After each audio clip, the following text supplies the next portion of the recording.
Rĩrĩ mĩhang'o ya gũthũrima irabu kaunti-inĩ ya Kirinyaga ĩrathiĩ na mbere, gavana wa kaunti ĩno Anne Waigũrũ nĩahithũrĩtie atĩ ti irabu ciothe ikũheo kana kwerũhĩrio marũa ma wendia wa njohi.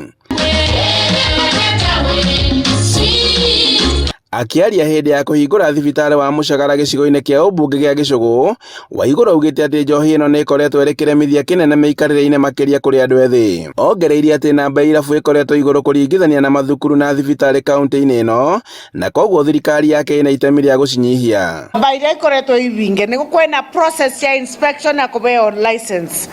Tũtekũvingũra mbaa ũrĩa kũrarĩ no mwaka tucenjie no guraigwa no mwaka ikorwo nĩ ira reduce tũtigekorwo atĩ twĩna mbaa nyingĩ Kirinyaga gũkĩra butchery, gũkĩra nduka na gũkĩra thukuru na gũkĩra makanitha mothe mekĩrĩtwo vamwe mbaa nĩ nyingĩ gũkĩra all those institutions. Tũtigwĩtĩkĩra ũguo. Thirikari nene ya kaunti ikoretwo mũhari-inĩ wa kũhĩtana na njohi thumu kumana na ikuũ cia andũ makĩria ma 20 arĩa makuire mwena wa Kangai Mwea.